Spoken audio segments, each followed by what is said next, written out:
I think what stuck to him was the feeling of uneasiness.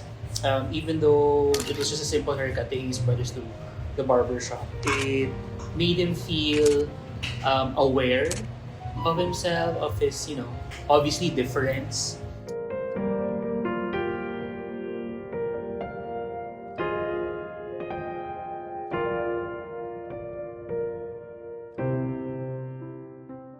My name is Paul Sumayo. I'm the co-founder of the Philippines' first queer barbershop, Barbiero Barbershop. And I'm Jedi Direct, the other half of Barbiero Barbershop in Studio Hita. So we opened July 2022, so that's roughly 4 years. Next year, July. There's two sides to it. It has to do with Paul's experiences during when he was younger, wherein he had not so pleasant experiences among barbershops in PD, Camarines Sur, wherein he took his younger brothers, to get their haircuts. How did you present yourself Parang during that time? siya pinalamya-lamya, like nakasando, tapos bulaklaking yung mga shorts. So parang as the eldest, I'm responsible for taking them to the barbershop. May two younger male siblings. So it was kind of a double humiliation pag dinadala ko sila. Parang medyo nagkakaroon ako ng anxiety attacks because syempre, dadaling ko na naman sila. So parang mapapahiya ako bilang bakla. Mapapahiya din ako bilang panganay na kapatid nila. So, as the older brother, ayaw natin as much as possible na napapahiya tayo sa mga kapatid natin.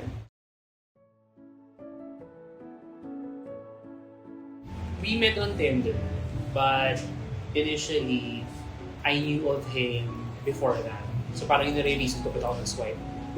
Kasi parang during 2018, nagkaroon ng writers workshop sa UP. It's one of the first LGBT National Writers Workshop. So lahat ng LGBT writers in the So Pao was a fellow there. And then fast forward, parang many years later, Pao took his masters in entrepreneurship. And although nasabi na rin naman niya sa akin and to some of his friends before na parang dream niya na yun na magkaroon ng barbershop. Yeah. But it kind of solidified during his stay in the master's programs in JRU. Medyo na-visualize namin na okay, it's going to be a good space for queer folks to have drag shows or kung ano mga kabaklaan.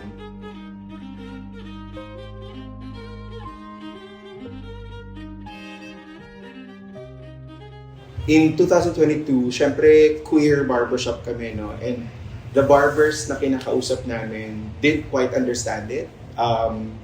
Hindi nila magets, well, yung mga unang applicants, no, the early applicants, hindi nila magets yung konsepto. They couldn't quite figure out why we have gender-neutral pricing, bakit yung presyo namin for girls is the same as the boys, and so on. Hindi nila magets yung konsepto, why we had to have drag shows, bakit yung content namin goes beyond haircuts. It's also, something cultural, something political, something social. And we had difficulty looking for barbers in general. It kind of strained our relationship a bit during the beginning. Siguro ang napansin ko lang, naghahalo na rin kasi yung personal life namin with the business. And so struggle yung parang balancing, managing a lot of things and also managing the relationship. But somehow unfortunate naman that parang I've met Jedi at a time na sure na siya sa buhay niya, na feeling ko pag nag-meet kami na medyo bata-bata pa kami, we won't last. He gets me, parang gets niya yung artistic differences namin. Parang it kind of makes sense na I'm more of the rigid business marketing kind, and siya naman yung creative, woo-woo, parang vibing na water sign. So gets namin yung gano'n. It's important also na same kayo ng references sa buhay. Sino ba yung di gusto na makasama mo yung partner mo every day, di ba? Doing what you love.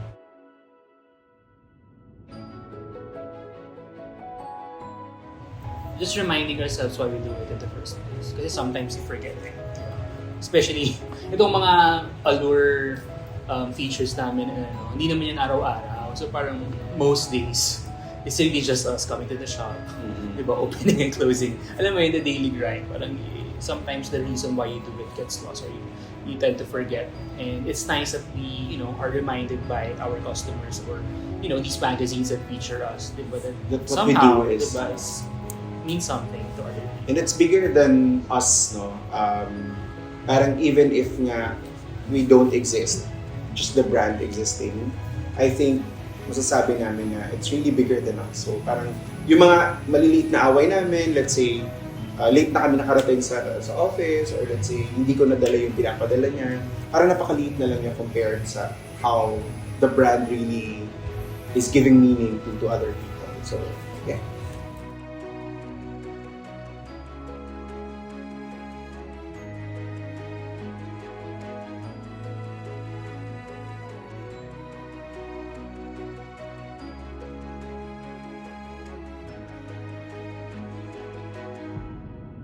In the words of the great Isa Calzado, sa pelikulang, parang what we have is more than what these people offer.